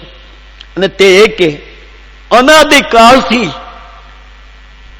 જેટલું જાણ્યું છે તેટલું બધું. એક વાર તો કૃપાલદેવ આપણી પાટી કોરી કરી દેવા માંગે છે. જેટલું જાણ્યું છે બેન, શું વાત કરો છો? તે બધું એટલે સંધુય અજ્ઞાન જ છે અને તેનું વિસ્મરણ કરવું આ મોટો વિકટ પુરુષાર્થ ભાઈ, બહુ અઘરો છે. લે, હું આટલું જાણું છે ને, હું તો આટલા વર્ષોથી સ્વાધ્યાય કરું છું, હું આમ બધાને એમ આપણને લાગે, અને એ અમારે મૂકી દેવાનું. જેટલું જાણ્યું છે તારી મેળે કર્યું છે ને બધું, તે એ એક રીતે તારો સ્વચ્છંદ છે એમ કેવું છે કૃપાલદેવને. તારી મેળે કર્યું. કોઈ એવા સાચા સદગુરુએ બતાવ્યું ને કર્યું? ના, એમ નથી કર્યું. તો એક વાર તો ભગવાન આપણને પ્રભુશ્રીને કહે છે, પ્રભુશ્રીને એની દ્વારા આપણને અનાદિકાળથી ભાઈ જેટલું જાણ્યું છે તે બધું એટલે સંધુય હંધુય અજ્ઞાન છે. પાટી ચોખ્ખી કરી દે છે. આ પાટી લખીને લાવ્યા છે. હું સાહેબ આટલું કરું છું, હું સાહેબ આટલા વર્ષથી તો આમ કરું છું. અમારે રોજ સામાયિક પ્રતિક્રમણ પૂજા બધું કરવાનું જ. તે બહુ સારી વાત છે ભાઈ. એનું જે અહમ હું કરું છું જે થઈ જાય છે ને, એમાંથી પ્રભુને આપણને બહાર લઈ આવ્યા છે ભાઈ. કર બરાબર, પણ તું સરળ બન, શાંત બન. પ્રભુ માને મારી ગજા પ્રમાણે હું કરું છું, પણ તું સ્વીકારી સાચું. ત્યાં સુધી આપણે અવકાશ રાખવાનો, મૂંઝાવાનું નહીં. શું અવકાશ રાખવાનો? એટલે તેનું બધું અજ્ઞાન જ છે, તેનું વિસ્મરણ કરવું, ભૂલી જવું. એકવાર તો ભગવાન આ કહે છે વિસ્મરણ કરવું. અને પછી શું કહ્યું? સતત છે ભાઈ, સતત છે, સરળ છે. ભગવાન કહે છે બોલો, અરે સુગમ છે બેન, સુગમ છે એમ કે છે. આપણને અઘરું લાગે છે, સુગમ છે અને સર્વત્ર તેની પ્રાપ્તિ હોય છે. પણ સાહેબ આ વાત લખી લો, સતને બતાવનાર સત જોઈએ. આ ભગવાનનું એક જબરું વાક્ય 166 કહ્યું, માર્ગને પામેલો હોય ને એ માર્ગ પમાડે. ને અહીંયા શું કીધું? સતને બતાવનાર. ગમે તે ન ચાલે ભાઈ, પોતે જે સતરૂપ બન્યો છે એ તમને ને મને સતની પ્રાપ્તિ કરાવે ભાઈ. આ કૃપાદેવનું વાક્ય છે. પ્રભુશ્રીને આ વાક્ય કહીને કૃપાદેવ પ્રભુશ્રીની કેટલી સંભાળ રાખે છે. સતને બતાવનાર સત જોઈએ. અને એની સામે ભાઈ 210 પણ એ જ કહ્યું ભાઈ. સામે જો શું કહે છે? 210 સસ્વરૂપને અભેદ ભાવે નમો નમઃ. અત્ર પરમાનંદ છે, સર્વત્ર પરમાનંદ દર્શિત છે. શું લખું તે તો કઈ સૂચતું નથી, કારણ કે દશા જુદી વર્તે છે. તો પણ પ્રસંગે કોઈ સદવૃત્તિ થાય તેવી વાંચના હશે તો મોકલીશ.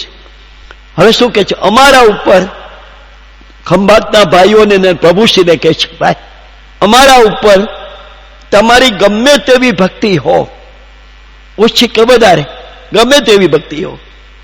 બાકી સર્વે જીવોના, ઓહો, અરે ભાઈ શું કે છે જુઓ, પરમ કૃપાદે શું કે છે બેન, સર્વે જીવોના, આ બધા આવી ગયા આપણે, અને સર્વે જીવોના. અમે વિશેષ કરીને ધર્મજીવના તો અમે ત્રણેય કાલને માટે દાસ જ છીએ. આ પરમાત્મા, આ આત્મા પરમાત્મા બન્યો આપણને આ કહે છે પ્રભુશ્રી દ્વારા, અંબાલાલભાઈ દ્વારા. સર્વે જો આવ્યું ભાઈ, જો આવ્યું, અહીંયા વાંચ્યું ને 207 એ આવ્યું. સર્વે એટલું જ ભગવાનની દ્રષ્ટિએ એ આપણને એટલું જ અઘરું લાગે છે, એટલું જ હાલ તો કરવાનું છે. સાહેબ, જૂનું મૂક્યા વિના તો છૂટકો જ નથી. એક વાર તો ભગવાન આપણને છે ને આપણી પાર્ટી ચોખ્ખી કરવા માંગે છે. બધું ભૂસીને આવ, અમારે એકલો પાડવો છે, પણ ક્યાં પાડીએ, તું તો બધું ચિતરીને આવ્યો છે. આમ કરું છું, આમ કરું છું, સાહેબ આટલો ધર્મ કરું છું, અમારે આટલી ક્રિયા કરું છું, આટલી સાધના કરું છું, આટલા યમ નિયમ કરું છું, આટલું મૌન રહું છું. યમ નિયમમાં કહ્યું બહુ સાધન બાર અનંત કયો, તદપી કછો હાથ હજુ ન પડ્યો. अब क्यों न विचार થાય मन से, હવે તો વિચાર કછું ઓર રહા ઉન સાધન से. તરત જ પોતે આગળ આવ્યા. બિન સદગુરુ કોઈ ન ભેદ લાગે. કોઈ પણ જન્મે સાચા સદગુરુ મળ્યા વગર આ પરિભ્રમણનો અંત આવવાનો નથી. તો આપણને તો મળી ગયા છે પરમ કૃપાદે. ફક્ત હવે આપણે એમની સાથે અંતરનો સંબંધ જોડવાનો છે. પ્રભુજી, પ્રભુ તમે મારા ને હું તમારો, બસ. નાથ જેવો તેવો પણ તારો, મને રંક અને પારું તારો, બસ. એટલે કહ્યું કે સર્વે એટલું જ હાલ તો કરવાનું છે કે જૂનું મૂક્યા વિના તો છૂટકો જ નથી. અને એ મૂકવા યોગ્ય જ છે. અંદર દલીલ નહીં કરવાની, આર્ગ્યુમેન્ટ નહીં કરવાની, એ મૂકવા યોગ્ય છે એમ દ્રઢ કરવું. માર્ગ સરળ છે, પ્રાપ્તિ દુર્લભ છે. એટલે કૃપાદે આપણી પાસે કઈ યોગ્યતા માગે છે? વતન 21 પાનું 157 કાઢો.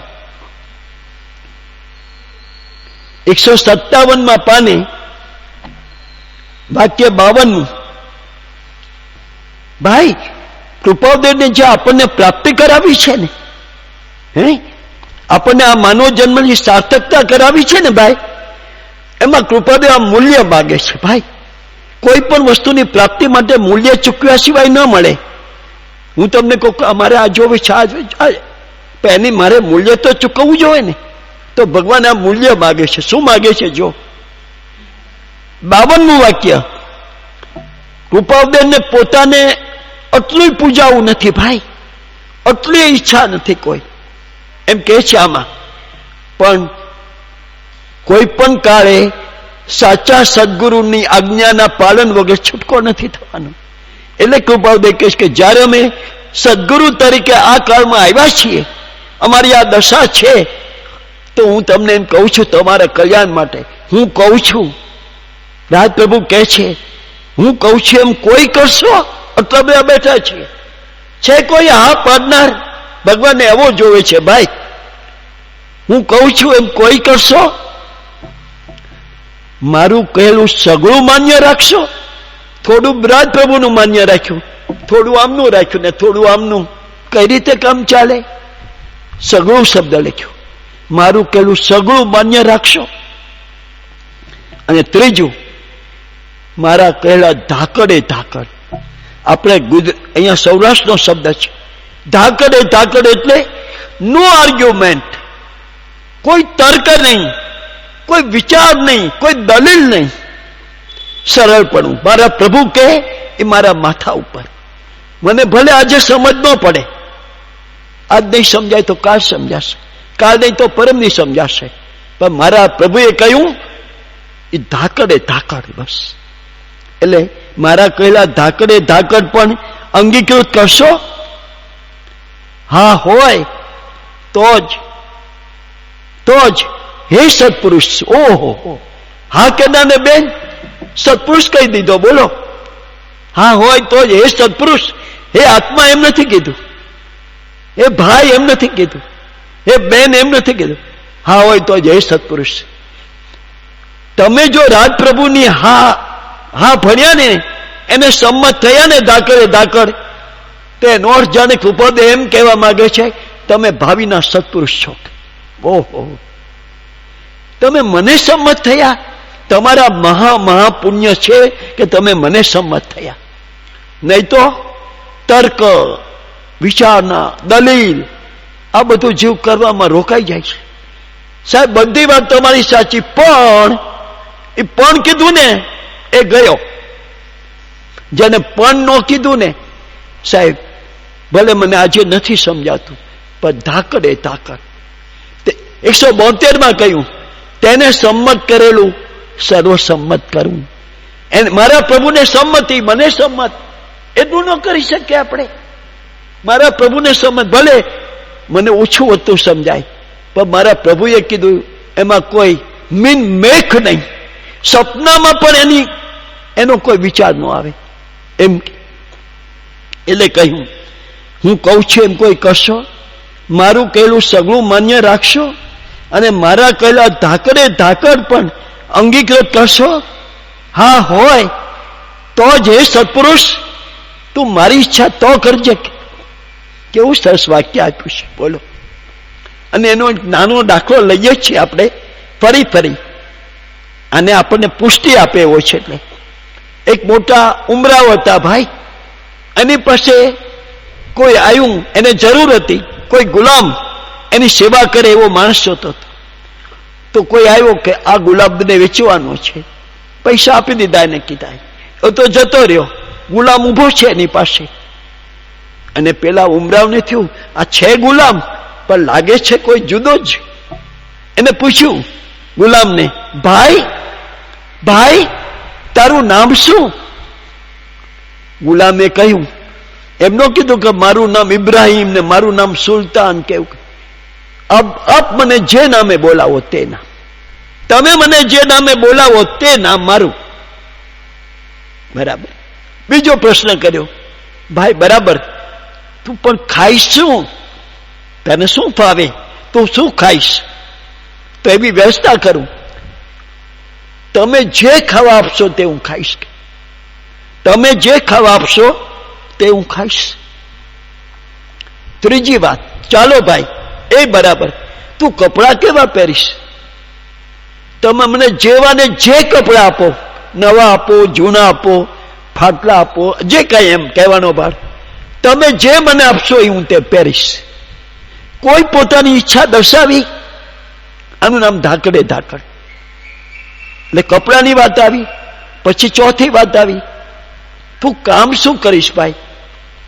કોઈ કે મને ખોદવાનું કામ ગમે, કોઈ કે મને આ ગમે. એમ જયારે પૂછ્યું ત્યારે કહી શકે, તું કામ શું કરીશ? આપ મને જે કામ બતાવો તે કામ કરવાની મારી તૈયારી છે. જે કામ બતાવો એમાં હું પાછો નહીં પડું. કે વાહ.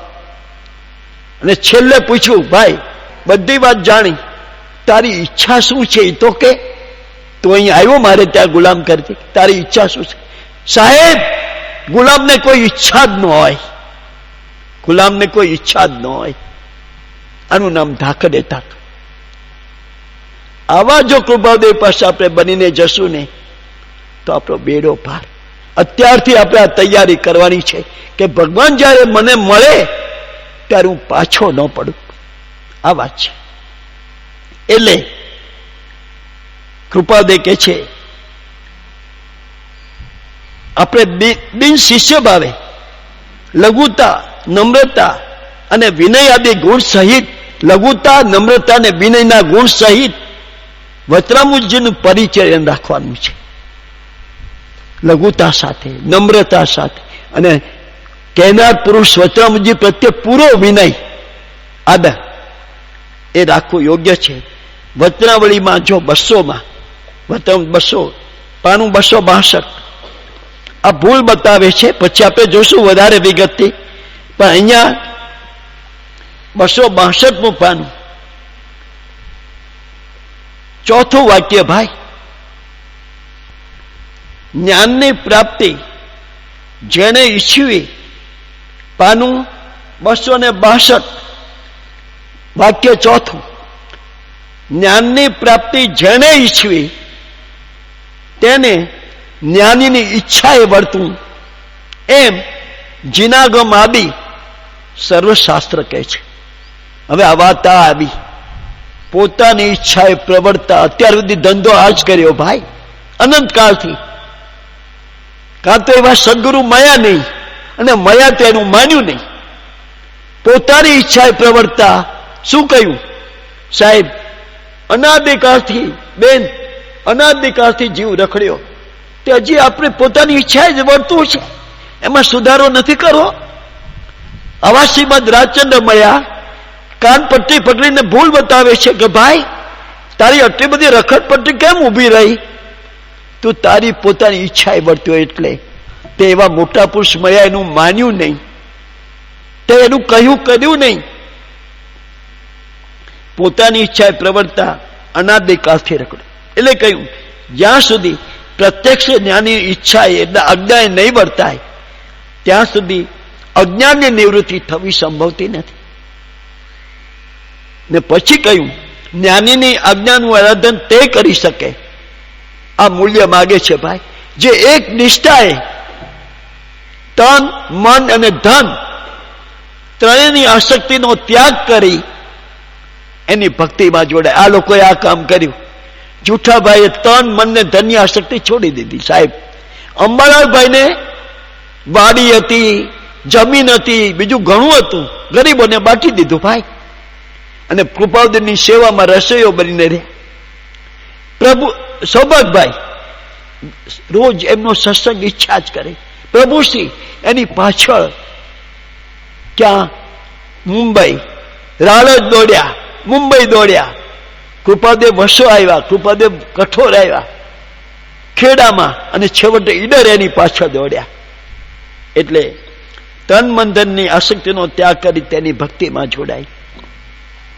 સાતમું કહ્યું, જો કે જ્ઞાની ભક્તિ ઈચ્છતા નથી, ને જે ભક્તિ ઈચ્છે ને ભાઈ, લખી લો, એ જ્ઞાની નહીં. ભક્તિ ઈચ્છે કે મારી ભક્તિ કરે, એ જ્ઞાની નહીં ભાઈ. બહુ સીધી વાત છે. જ્ઞાની હોય સાચો, એ કોઈ દી પોતાની ભક્તિ ઈચ્છે નહીં. પરંતુ મોક્ષાભિલાષી છે, એને તે કર્યા વિના, આ બંને વસ્તુ સમજવા જેવી છે, તે કર્યા વિના ઉપદેશ પરિણમતો નથી, અને મનન તથા નિધિધ્યાસન આદિનો હેતુ થતો નથી. માટે મુમુક્ષુએ જ્ઞાનીની અવશ્ય જ્ઞાનીની ભક્તિ અવશ્ય કર્તવ્ય છે, એમ સત્પુરુષોએ કહ્યું છે. અને નીચે ફૂટનોટમાં કહ્યું ભાઈ, સાવ નીચે, જો કે ફરી વાર કહ્યું ભાઈ, જ્ઞાની ભક્તિ ઈચ્છતા નથી ભાઈ. સાચો જ્ઞાની હશે ને એ કોઈ દી ભક્તિ ઈચ્છશે નહીં, પરંતુ મોક્ષાભિલાષને તે કર્યા વિના મોક્ષની પ્રાપ્તિ થતી નથી. આ અનાદિકાળનું ગુપ્ત તત્વ સંતોના હૃદયમાં રહ્યું, તે ભગવાન કહે છે કે અમે અહીંયા આ સાહેબ સૌભાગભાઈના દીકરા માટે આ મોકલ્યા છે. 14 વાક્યો સંતોના હૃદયમાં રહ્યું, એ આ મણિલાલ ને સૌભાગભાઈને આપણી જવાના હિત માટે પાણી ચડાવ્યું છે. પછી કહ્યું આમાં કહેલી વાત સર્વશાસ્ત્રને માન્ય છે. બોલો. અને એથી તમને વધારે વાત કરું, ઠેઠ ક્યાં લઈ ગયા કૃપાદેવ આપણને? ઋષભદેવજી અને 98 પુત્રો, એને શું વાત કરી આપણને શું ખબર હોય ભાઈ? તો ભગવાને કહ્યું કૃપાદેવે કે ઋષભદેવજીએ 98 પુત્રોને મોક્ષ થવા એમ નથી લખ્યું. વાંચો, ત્વરાથી મોક્ષ થવા. શું? ત્વરાથી મોક્ષ થવા, એ જ ઉપદેશ કર્યો હતો. આ ઉપર કીધો તે એ જ ઉપદેશ કર્યો હતો. કેટલી મોટી વાત! ઋષભદેવ ભગવાને લાખો કરોડો વર્ષ પહેલા 98 પુત્રોને મોક્ષે મોકલ્યા. એને શું ઉપદેશ કર્યો હતો? એ કૃપાદેવ આપણને સાહેબ કરુણાથી 200ના વચરામૃતમાં આપણને ભેટ આપે છે. તું ક્યાં જઈશ ઋષભદેવ ભાઈ? હું એમના અંતરની વાત તને કહું. અને પછી કહ્યું પરીક્ષિત રાજા સાહેબ 7 દિવસ પછી મૃત્યુ હતું, એનેથી ભૂલથી એવું કામ થઈ ગયું, એક સર્પ હતો એ કોઈ મુનિના ગળામાં નાખ્યો, તો ઓલા મુનિએ શાપ આપ્યો કે 7 દી પછી તક્ષક નાખતાને કરશે. તો પરીક્ષિત રાજાને એમ થયું કે 7 દિવસ પછી મૃત્યુ, તો હવે કેમ તરી જવું? એ માટે સુખદેવજી પાસે દોડ્યા, મને કઈક રસ્તો બતાવો. એટલે પરીક્ષિત રાજાએ સુખદેવજીને આ જે ઉપર કહ્યો ને એ જ ઉપદેશ કર્યો હતો. ભગવાન કે છે, બોલો, ક્યાં આપણે પરીક્ષિત રાજાને મળવા જાત, ક્યાં સુખદેવજીને મળવા જાત, ક્યાં ઋષભદેવજીને મળવા જાત, ક્યાં 98 પુત્રને મળવા જાત. આ કૃપાદેવ આપણી પર કેટલી કૃપા કરી છે ભાઈ. અને હવે કહ્યું અનંત કાળ સુધી પાછું આવ્યું. જો જીવ નિચ્છંદે ચાલી પોતાની ઈચ્છા પ્રમાણે, શું આગળ આવ્યું ભાઈ, પોતાની ઈચ્છા પ્રવર્તા અનાદિકાળથી રખડ્યો. નિચ્છંદ એટલે શું? કોઈનું એવા મોટાનું કયું માનવું નહીં. એક બાળક હોય, આપણું કયું માને જ નહીં ભાઈ, તો આપણે કહીને આ કયું માનતો જ નથી, આ બેબી છે માનતી જ નથી, આ બાબો માનતો જ નથી, તો કેવું લાગે? પણ અહીંયા કહ્યું અનંતકાળ સુધી જીવ નિચ્છંદે ચાલી પરિશ્રમ કરે, પરિશ્રમ કીધો તો પણ પોતે પોતાથી જ્ઞાન પામે નહીં. પરંતુ જ્ઞાની આપણને એવા સદગુરુ મળ્યા છે કૃપાદેવ, એની આજ્ઞાનો આરાધક અંતર મુહૂર્તમાં પણ કેવળ જ્ઞાન પામે. આવી એક એક અદભુત વાત આ વસ્ત્રામુજ્જમાં ઠાંસી ઠાંસીને કૃપાદેવ આપી છે. બોલો, એ આપણે આ સુંદર પર્યુષણના દિવસોમાં બને એટલું જોઈને આપણી અંદરની ચર્યા, આપણી ભક્તિ એમની પ્રત્યે કેમ વૃદ્ધિ થાય. શાસ્ત્રમાં કહેલી આજ્ઞાઓ પરોક્ષ છે અને તે જીવને અધિકારી થવા માટે કહી છે, અને મોક્ષ થવા માટે જ્ઞાનીની પ્રત્યક્ષ આજ્ઞા આરાધવી જોઈએ. એ સીધે સીધા કે બટુક તું આમ કર, તું ભાઈ આમ કર, સીધે સીધી આજ્ઞા. એના અંતર્જ્ઞાનથી જોવે કે આ આત્મા ક્યાં અટક્યો છે, એને શેની જરૂર છે, એ એના અંતર્જ્ઞાનથી જાણે છે ભાઈ. અને પછી કહે છે કે ભાઈ તું આટલું કર, જા તારો બેડો પાર. કોઈને કહેશે તું જંગલમાં જા, કોઈને કહેશે તું મૌન થઈ જા, કોઈને કંઈક કહેશે, જે જરૂર હશે કહેશે. એટલે મોક્ષ થવા માટે જ્ઞાનીની પ્રત્યક્ષ આજ્ઞા આરાધવી જોઈએ. આ જ્ઞાનમાંની શ્રેણી કહી દીધી 14 વાક્યોમાં. એ પામ્યા વિના બીજા માર્ગથી મોક્ષ નથી. અને 14મું વાક્ય કહ્યું એ ગુપ્ત તત્વને જે આરાધે છે, આ વાક્યોમાં ગુપ્ત તત્વ કહી દીધું કૃપાદેવે. એ અમે છતું કરી દીધું ગુપ્ત તત્વ. નીચે લખ્યું ને જ્ઞાનીના હૃદયમાં રહ્યું એ પાને ચડાયું છે ગુપ્ત તત્વ. જે આરાધે છે, જેમાં આપણે દાખલ થવાનું છે, જે આરાધે છે. પછી એમાં તું પણ આવી શકે, હું આવી શકું, ભાઈ આવી શકે. જે આરાધે છે તે પ્રત્યક્ષ અમૃતને પામી ઓહો અભય થાય છે. શું એક એક વચન છે, આમ નાચી ઉઠીએ ભાઈ. અને આ વચનાવળી જેને મોકલીને એની માટે શું કે કૃપા દેજો. પાના નંબર 264 ઉપરની ત્રીજો ફકરો, લગભગ પાનું 264માં લગભગ ત્રીજો ફકરો. મણીને મોકલેલી વચનાવલીમાં જો સૌભાગ્યએ કહ્યું, કૃપાદેવને વિનંતી કરી કે આ મણીલાલને માટે કંઈક મોકલો ને, કંઈક એને બોધ લાગે. તે કૃપાદેવે એમની ઈચ્છાથી, સૌભાગ્યની વિનંતીથી 14 વાક્યો જ્ઞાનમાંની શ્રેણી કહી દીધી. એમાં હવે કહીશ કૃપાદેવ મણીને મોકલેલી વચનાવલીમાં આપની પ્રસન્નતાથી અમારી પ્રસન્નતાને ઉત્તેજનની પ્રાપ્તિ થઈ. લો, અમારો ભક્ત પ્રસન્ન થયો તે અમને પ્રસન્ન થાય. અને હવે કહે છે ભાઈ સંતનો અદ્ભુત માર્ગ ક્યાં ગોતવા જાત આપણે? બોલો, કેટલાય ડુંગરો ફરત, કેટલી ખીણો ફરત, કેટલા ગુરુઓને મળત, ક્યાંથી મળત? સંતનો અદ્ભુત માર્ગ આપણને ઘેરે બેઠા આ વચનામજીમાં મળે છે. સંતનો અદભુત માર્ગ એમાં પ્રકાશ્યો છે. અને કીધું જો મણી ત્યાં નામ લખી નાખવાનું આપણું. જો આ જીવ, હા, પોતાનું નામ હોય લખી નાખવું. જો આ જીવ એક જ વૃત્તિએ 14 વાક્યોની, એ વાક્યોને આરાધશે, આરાધના. આપણે એમ કહીએ ને, અમે આરાધના માંડી ભાઈ, અમે આરાધના કે એ વાક્યોને આરાધશે. એટલે ફરી ફરી એને વિચારશે, એ કયા પ્રમાણે કરશે, આરાધશે. અને તે જ પુરુષની આજ્ઞામાં, આ કૃપાદેવે લખીને મોકલ્યા, એ પુરુષની આજ્ઞામાં લીન રહેશે તો ભગવાને સહી કરી દીધી. સાહેબ, અનંતકાળથી પ્રાપ્ત થયેલું પરિભ્રમણ કોનું? મણીનું, આપણું પણ મટી જશે ભાઈ, આ કરશું તો. બોલો, આવા તો એક એક વચન છે અદભુત ભાઈ. આમાં કૃપાદે મોક્ષનો માર્ગ આમ ખુલ્લો કરી નાખ્યો છે. તું આમ કર, આપણે હજી તો વાંચશું આગળ. તું ભજીને ભગવાન તળો, ભગવાનને ભજ, ભવનો અંત લઈ લે. અહીંયા કહ્યું આ 14 વાક્યોને આરાધે, જા સહી કરીને કહું છું, અનંતકાળથી પ્રાપ્ત થયેલું તારો 84 ફેરા મટી જશે. લ્યો, અનંતકાળથી પ્રાપ્ત થયેલું પરિભ્રમણ મટી જશે. વિશ્વાસ નથી કહેનાર પુરુષ ઉપર? શું કે છે? આવી શાંતિમાં, આવી શાંત પળોમાં, આવી સુંદર ઉત્તમ જ્યાં પરમાણુઓ છે ભાઈ આ પુરુષના, ત્યાં રહીને આપણે આ વાતને વિચારશું, હૃદયને સ્પષ્ટ થશે તો આપણું કામ થઈ જશે ભાઈ. એટલે કહ્યું,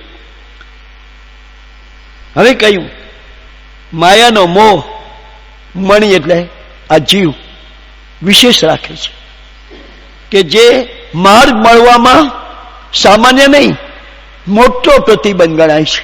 આવા પુરુષ મળ્યા, આવા વચન મળ્યા, અને છતાં જીવ ઊંચો થતો નથી, ઉલ્લાસ આવતો નથી, આરાધના કરી લેવા માટે તત્પરતા નથી થતી.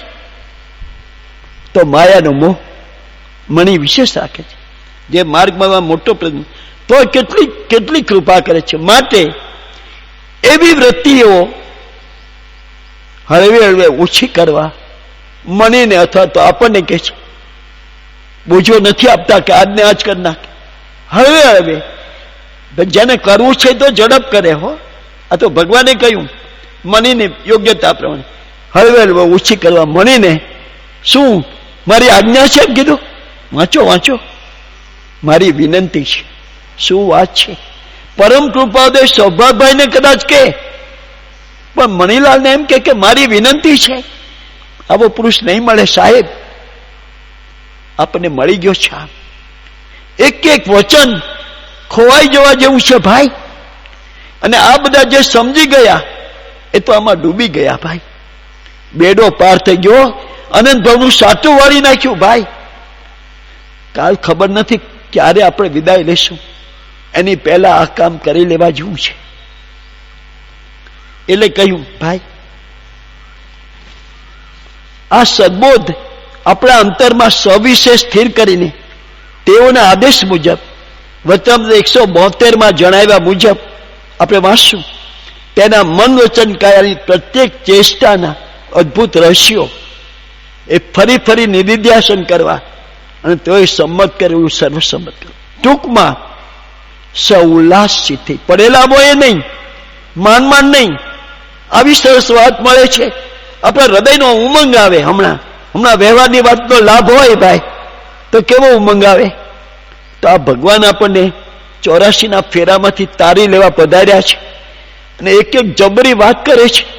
તું ગમે ઉપાડ, શું બીડું ઝડપી લે. એટલે કે છે સૌલ્લાસથી જ્ઞાનની અનુપેક્ષા કરતા, એટલે જ્ઞાન છે ભગવાનના વચન, એની અનુપેક્ષા કરતા અનંત કર્મનો ક્ષય થાય છે. એમ કીધું આમાં અનંત કર્મનો ક્ષય. બોલો, સૌલ્લાસથી જ્ઞાનની અનુપેક્ષા. એટલે ટૂંકમાં સૌલ્લાસથી અત્ર કયા પ્રમાણે આપણે નિત્ય અભ્યાસ અહીંયા રહ્યા છીએ, હા, શાંતિથી રહ્યા છીએ, અને કોઈ એવા આપણને એવા પ્રસંગો નથી બીજા. બને તેટલા સાહેબ નિમિત્તો ઓછા મળવાના અહીંયા. આપણે ત્યાં જે નિમિત્તો મળે છે એની કરતા અહીંયા ઓછા નિમિત્તો છે. તો એમ કહ્યું કે આપણે નિત્ય સૌલ્લાસથી નિત્ય અભ્યાસ, સ્વાધ્યાય ને ભક્તિ રાખ્યા કરીએ એવી પરમ કૃપાદેવ આપણા ઉપર કૃપા કરો, પરમ કૃપા કરો. અને વચન 52 બહુ અગત્યની વાત આપણે છેલ્લી જોઈએ, પાના નંબર 181. આ બધું કરવા માટે કૃપાદેવની આ શરત છે. પાનું 181 અને વચનજી 52.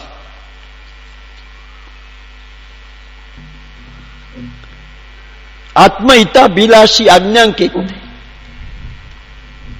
તમારો આત્મવિચાર ભરિત પત્ર ગઈ પ્રભાતે મળ્યો. હવે કૃપાદે કહે, નિર્ગ્રંથ ભગવાને પ્રણીતેલા પવિત્ર ધર્મ માટે, આપણા કલ્યાણ માટે એમને જે કહ્યું પવિત્ર ધર્મ માટે જે ઉપમા આપીએ ને ઓછી જ પડે એમ છે, તે ન્યૂન જ છે. કૃપાદે કહ્યું, આત્મા અનંતકાળ રખડ્યો. કેમ? એના નિરૂપમ ધર્મના અભાવે. ત્યારે હવે કૃપાદે કે જે બન્યું તે, હવે જેના એક રોમમાં 3.5 કરોડ રોમમાં ભાઈ કૃપાદેના એક રોમમાં કિંચિત પણ અજ્ઞાન નથી, કિંચિત પણ મોહ નથી, અને કિંચિત પણ સાહેબ અસમાધિ રહી નથી. તે સત્પુરુષના એવા રાજપ્રભુના વચન અને બોધ માટે કંઈ પણ નહીં કહી શકતા. કૃપાદે કે છે તો તે સત્પુરુષના વચન અને બોધ માટે કંઈ પણ નહીં કહી શકતા. તેના જ વચનમાં, એટલે ચોખ્ખું કહેવું એમ છે, અમારા વચનમાં, આ વચનામૃતમાં પ્રશસ્ત ભાવે, ઉલ્લાસથી પ્રશસ્ત ભાવે પુનઃ પ્રસક્ત રહો.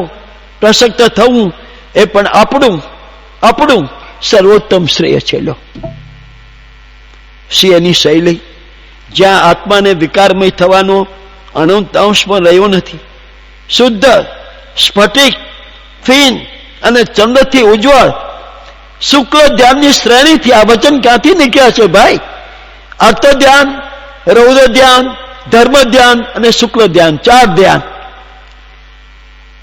તો શુક્લ ધ્યાનની શ્રેણી જે મંડાણી એ પુરુષને, એમાંથી જે ધસમસતો પ્રવાહ નીકળ્યો, જેમ ગંગાનો એમાં વચનનો પ્રવાહ નીકળ્યો, એ આપણને મળ્યા છે.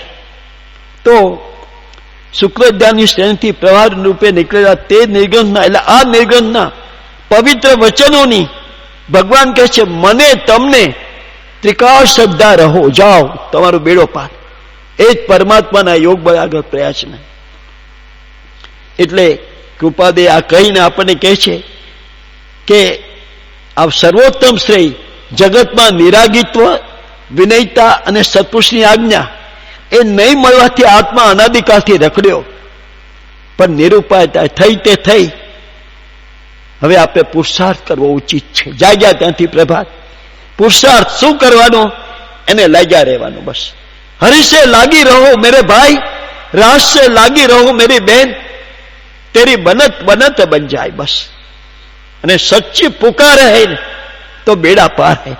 સાચા અંતરથી ભગવાનની સાથે આ 8 જ દિવસ આપણું આયુષ્ય છે એમ સમજીને અંતરથી એની સાથે એક રૂપ થવા પ્રયત્ન કરીએ ને સાહેબ, બેડો પાર છે.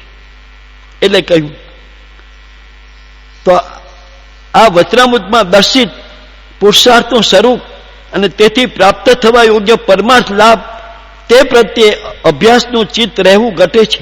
આ પવિત્ર દિવસોમાં આપણે જ્યાં છીએ ત્યાં ને અહીંયા છે, તો કોઈ પ્રકારે આપણી ચેષ્ટા, આપણી ચર્યા એનું સંયમન હોવું ઘટે છે.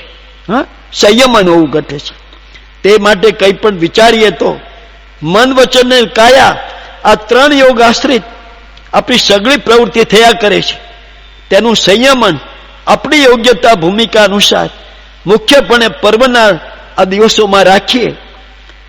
માણસ આપણી કોઈ વિશેષતા ન વિદીએ, મહત્તા ન વિદીએ કે હું કંઈક છું. અન્યનું હલકું ન વિચારીએ, આ આવો છે આવો છે, અન્યનું હલકું ન વિચારવું. એ અંગે આપણને કૃપાદે કહે છે છેલ્લે કે ધર્મ ધ્યાન, લક્ષ્યાર્થી થાય એ જ આત્મહિતનો રસ્તો છે. ચિત્તના સંકલ્પ વિકલ્પથી રહિત થવું એ મહાવીરનો માર્ગ છે. અને અલિપ્ત ભાવમાં રહેવું એ વિવેકીનું કર્તવ્ય છે. એટલે કૃપાદે કહે છે, છેલ્લું આપણે વાંચીને પૂરું કરીએ. 299 વચનામૃત, પાના નંબર 306.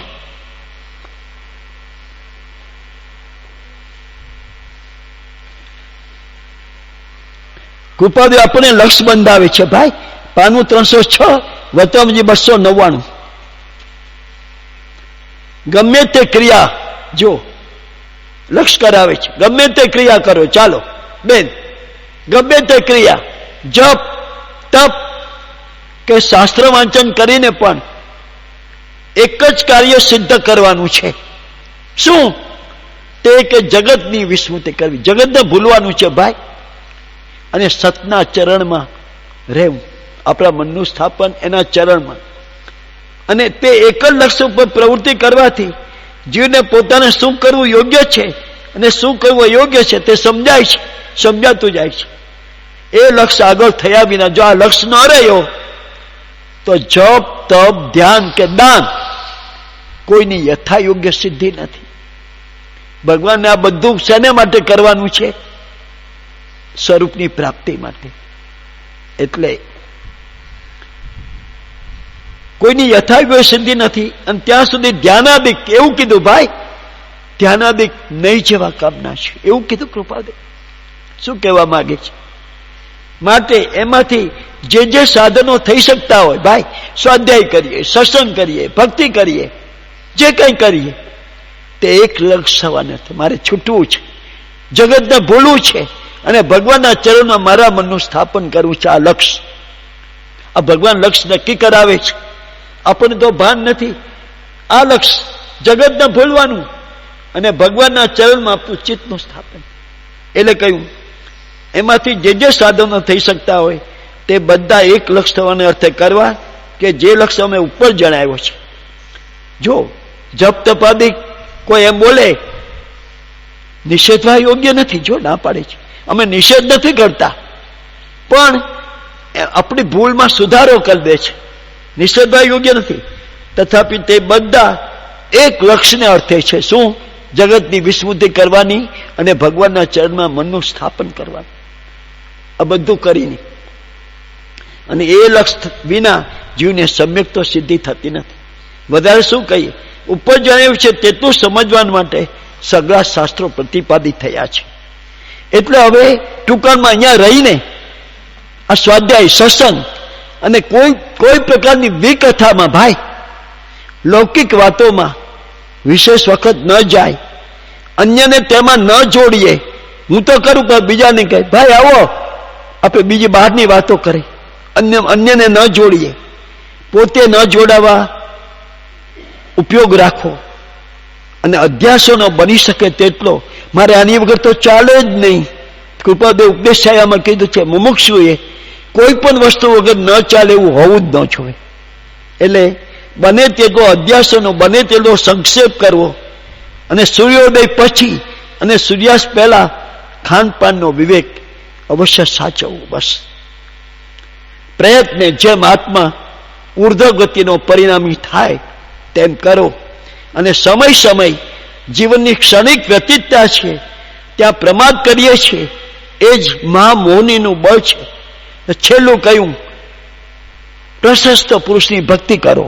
આ પુરુષ મળ્યા, આ વિતરાગ મળ્યા, એની ભક્તિ કરો, એનું સ્મરણ કરો અને એનું ગુણ ચિંતન કરો. વતમજી 85. અને આ રીતે આપણે આ પર્વના દિવસો સાર્થક કરીએ. સુખ ધામ અનંત સુસંત ચહી દિન રાત રહે તદ ધ્યાન મહી પર શાંતિ અનંત સુદામય જે પ્રણમુ પદતે વરતે જયતે પ્રણમુ પદતે વરતે જયતે. પરમ કૃપાળુ દેવ કી. મહાવીર સ્વામી ભગવાન.